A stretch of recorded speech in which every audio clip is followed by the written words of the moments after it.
Folks, we're living in a crazy, upside-down world, and I'm telling you, it's not getting any better. This is 2 Peter. Having eyes full of adultery, I'm in 2 Peter chapter 2, verse 14. Having eyes full of adultery, sin, and cannot cease from sin, beguiling unstable souls, and heart they have for exercised with covetous practices, they are cursed children, which have forsaken the right way. Any of this making sense? Any of this ringing a bell? And have gone astray, following the way of Balaam, the son of Basor, who loved the wages of unrighteousness, but was rebuked for his iniquity. The dumb ass. You know, a lady yelled at me one time a couple years ago for saying the word ass in church. Oh, you cursed in church. No, it's in the Bible, silly. Speaking with man's voice forbade the madness of the prophet. Most of you know the story. Balaam was on his way to curse God. He's on a donkey. He's on a small passage. An angel stands there with a sword getting ready to kill Balaam, and the donkey won't go. Balaam's beating the donkey, and finally God makes the donkey talk and say, "Why are you hitting me?" And you know what's funny? When you read that story, Balaam doesn't even blink an eye. Because you won't go where I told you. Not, hey, you can talk? But he delivers the message. Now here's a man, here's a prophet of God. He was a prophet, but he had all the right words, but his heart was far from God. Because God told him, don't. And he did, and he did, and he did. Finally, when he got there, he didn't do it. And then history tells us that he went to a place called Pergamos and set up 7 altars, Balaam did, and sacrificed them to God. And the Bible says that God was not pleased with his efforts. Sermon for another day. These are wells without water, 17th verse. Clouds that are carried with a tempest, whom the midst of darkness is reserved. They look good. Jesus said they're like beautiful whitewashed tombs, beautiful and white on the outside, but full of dead men's bones. Now, I'm going to take just a couple more minutes. This is an article by the New York Times. Get this now. By the way, this whole area, Pergama, and this whole area, a couple months ago I told you about the CERN Hadron Collider. That's where the CERN Hadron Collider currently is today.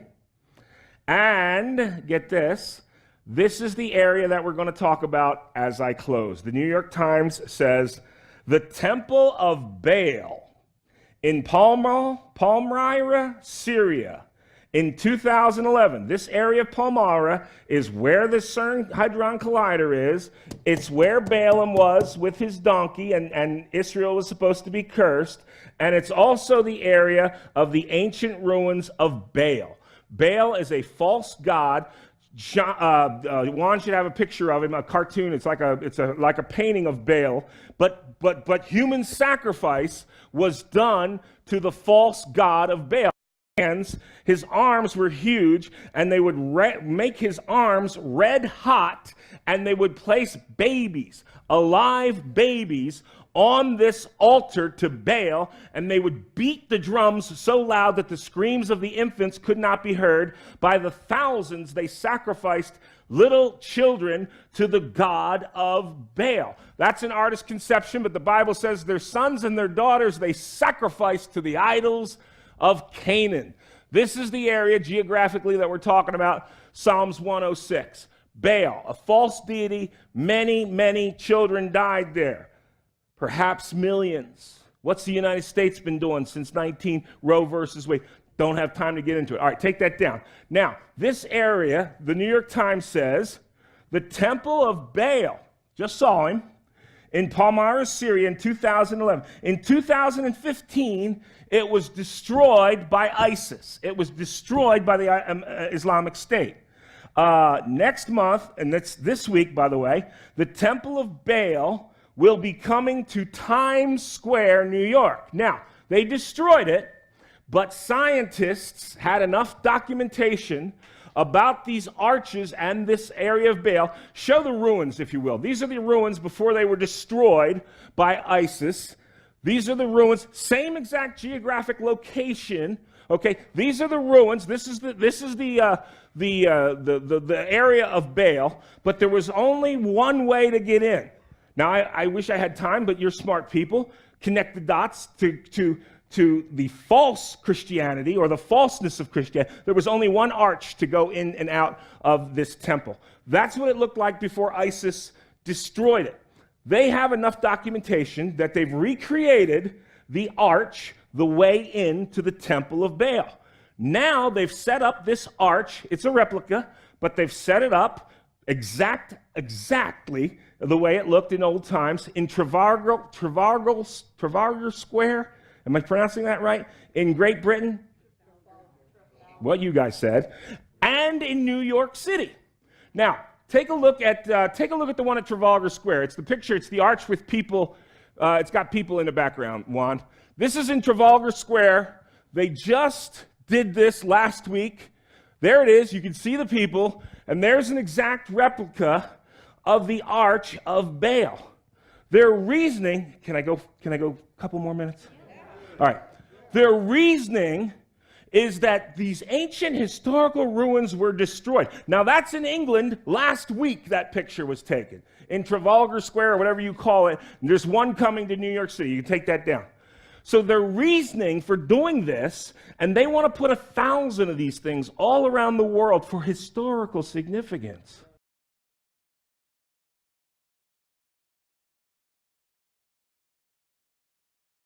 Connect the dots.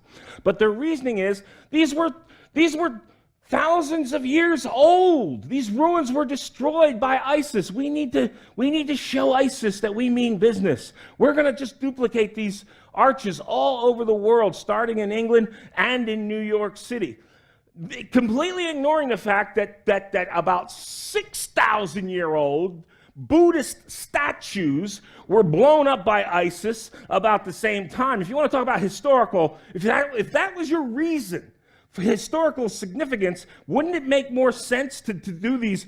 Now, I'm not in favor of Buddhism, but wouldn't it make more sense? If that's not their logic, folks. They are ushering in a new age, and I'm telling you, this is no coincidence. Now, CBN, Pat Robertson, whom I've met and worked for, and I love them, but they either got it wrong or they were lied to, and I'm not sure. But they reported last week that this opening arch coming to New York canceled. It was not canceled. CBN either got it wrong or they were lied to. It is coming to New York. This is from the New York Times, not a Christian organization. It says, the reproductions of the 50-foot arch that was formed at the temple's entrance are to be installed in New York and in London.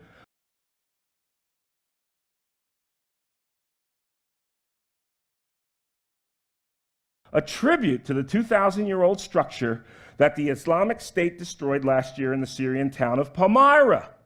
Hello, connect the dots.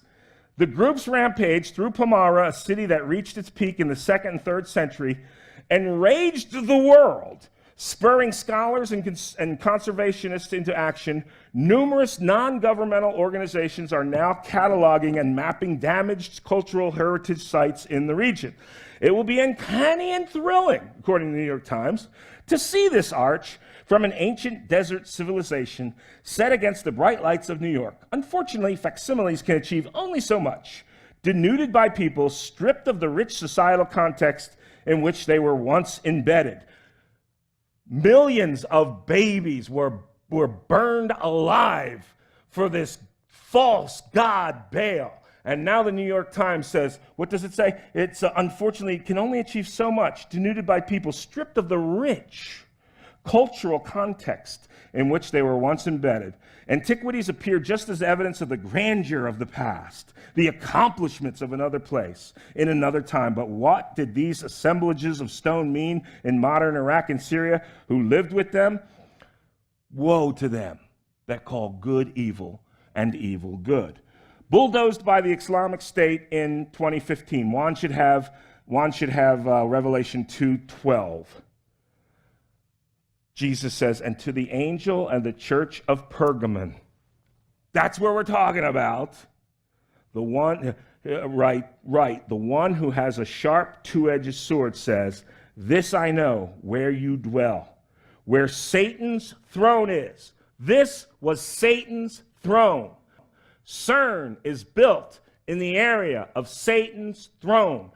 Baal and these ruins were at the entrance of Satan's throne. How do you know? Because Jesus just told us, I know where you dwell, where Satan's throne is, and you hold fast my name and did not deny my faith, even in the days of Antipas, my witness, my faithful one who was killed among you. Antipas was burned on the altar of Baal. There is a Catholic saint that was burned on this altar as well. I forget his name. I want to say Elias, Saint Elias in the Catholic Church. So Antipas, he was burned there and in Jesus' time. And then a few hundred years later, a guy by the name of, they call him Saint Melias. Now, I'm going somewhere with this. Now, approximately 2,000 years, this guy, I forgot who wrote this article, but anyway, it doesn't matter. Approximately 2,000 years ago, after Revelation 2:13 was written, German archaeologists removed the massive altar of Zeus from the ruins of Pergamus and took it to Berlin. Now, this is true, where it was restored as the centerpiece of the Pergamum Museum. It is here that Hitler first adored it.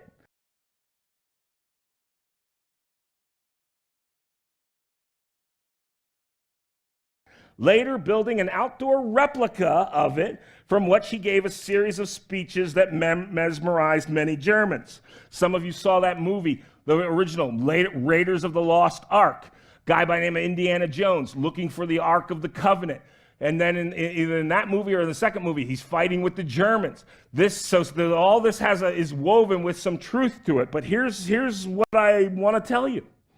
In 2008, Senator Barack Obama chose to speak at this particular spot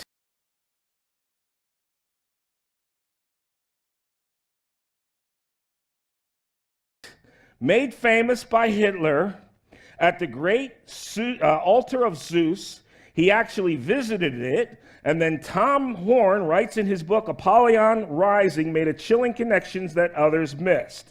Not far from where President Obama delivered this speech is the great altar of Zeus in Pergamum, the Pergamum Museum.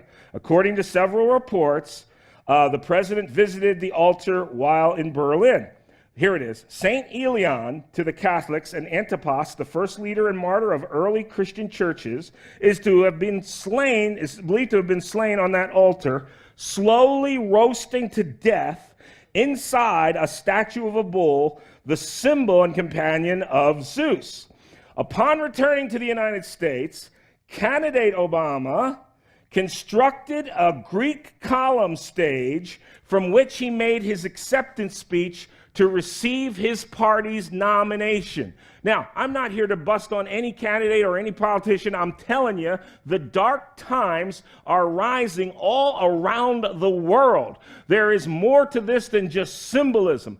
Many people will watch this tape and they'll laugh and they'll say, this is just nonsense. But folks, I'm telling you, God is telling us when you see these things begin to happen, you look up, for your redemption is drawing nearer today than it was yesterday, Pastor Steve version. Let's start praying for our neighbors. Let's start praying for our unsaved loved ones. Folks, time is running out. This evil is creeping up. It's like black mold in between your joists and behind the drywall of your house. You don't see it. You don't smell it. You can't even tell it's there, but it's taking over the entire world. Not to fear. We're the light of the world. And as long as we don't lose our flavor, as long as we don't lose our saltiness, because if we do, we'll just be good to be trampled underground. But as long as we stay the light of the world, God, I don't care what trial comes your way. I don't care what temptation comes your way. I don't care how bad things may or may not get. The answer will remain the same. It is Jesus Christ, his goodness, his greatness, covering you, protecting you, and seeing you through. Where else are you going to go?